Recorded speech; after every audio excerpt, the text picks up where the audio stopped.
10 ఏళ్ళు జర మంచిగుంటిమి కానీ ఇప్పుడు ఈ కాంగ్రెస్ పాలన చూస్తుంటే మళ్ళా పాత రోజులు వస్తున్నాయి అనేటువంటి ఆవేదన ఇవాళ రైతులందరూ కూడా వ్యక్తం చేస్తా ఉన్నారు. తప్పకుండా ఈ రైతుల పక్షాన బీఆర్ఎస్ పార్టీ శాసనసభలో ప్రస్తావిస్తుంది. నేను ఇప్పుడు మీడియా ద్వారా కూడా ప్రభుత్వాన్ని విజ్ఞప్తి చేస్తా ఉన్నా. ఈ చొప్పదండి మండలంలో ఈ గోపాలరావుపల్లి గ్రామ రైతాంగానికి తక్షణమే నీళ్లు అందించాలని చెప్పి డిమాండ్ చేస్తున్నాం. పంటల దిగుబడి పెరిగింది, పంటలు ఎక్కువ పడుతున్నాయి. పంటల దిగుబడి పెరగడానికి బీఆర్ఎస్ఏ కారణం. ఇవాళ ఒక కరీంనగర్ జిల్లాలో బీఆర్ఎస్ పార్టీ వచ్చినాకనే ఎల్లంపల్లి ప్రాజెక్టు పూర్తయింది. బీఆర్ఎస్ఏ మిడ్ మానేర్ ప్రాజెక్టు పూర్తి చేసింది. బీఆర్ఎస్ఏ వరద కాలువను రిజర్వాయర్ గా మార్చి ఎస్ఆర్ఎస్పీ పునర్జీవన పథకాన్ని పూర్తి చేసింది కూడా బీఆర్ఎస్ పార్టీయే. అదేవిధంగా గౌరవల్లి ప్రాజెక్టును 96% పూర్తి చేసి నీళ్లు పోయించింది బీఆర్ఎస్ పార్టీ. సిరిసిల్ల, కోనరావుపేట, వేములవాడ ప్రాంతంలో మలకపేట రిజర్వాయర్ ను కూడా కట్టించింది బీఆర్ఎస్ ప్రభుత్వమే. నర్మాల ప్రాజెక్టుకు కాళేశ్వరం నీళ్లతో నింపి నర్మాల ప్రాజెక్టుకు పూర్వ వైభవాన్ని తెచ్చింది బీఆర్ఎస్ పార్టీయే. ఇటు తోటపల్లి రిజర్వాయర్ ను బెజ్జంకి మండలంలో పూర్తి చేసి వేలాది ఎకరాలకు నీళ్లిచ్చింది బీఆర్ఎస్ పార్టీయే. అదేవిధంగా కాళేశ్వరం నీళ్లను ఇటు ఎస్ఆర్ఎస్పీ కాలువలకు కూడా మేము లింక్ కలిపి అటు మంతెని, పెద్దపల్లి, టేలెండ్ భూములకు నీళ్లు అందించింది బీఆర్ఎస్ పార్టీ. మేము ఇవన్నీ చేస్తుంటేనే కరీంనగర్ లో ఇన్ని పంటలు పండుతున్నాయి. నేను అడుగుతున్నా, నువ్వు చేసింది ఏందో ఒక్కటి చెప్పు. కేసీఆర్ వచ్చినాక ఎరువులకు బాధ లేకుండా చేసిండు, 24 గంటల కరెంట్ ఇచ్చిండు, రైతు బంధు ఇచ్చిండు. ఇగో ఇప్పుడు నేను చెప్పిన ప్రాజెక్టులన్నీ కరీంనగర్ జిల్లాలో మేము పూర్తి చేసినాం. ఇవన్నీ చేయడం వల్ల కొత్త పంటలు మంచిగా పండినమాట వాస్తవం.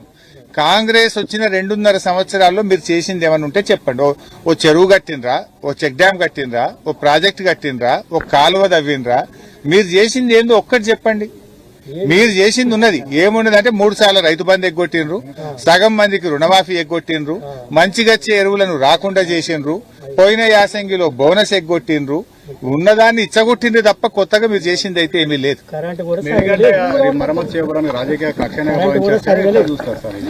ఇప్పుడు మేడిగడ్డలో ఒక పిల్లర్ మాత్రమే కుంగింది.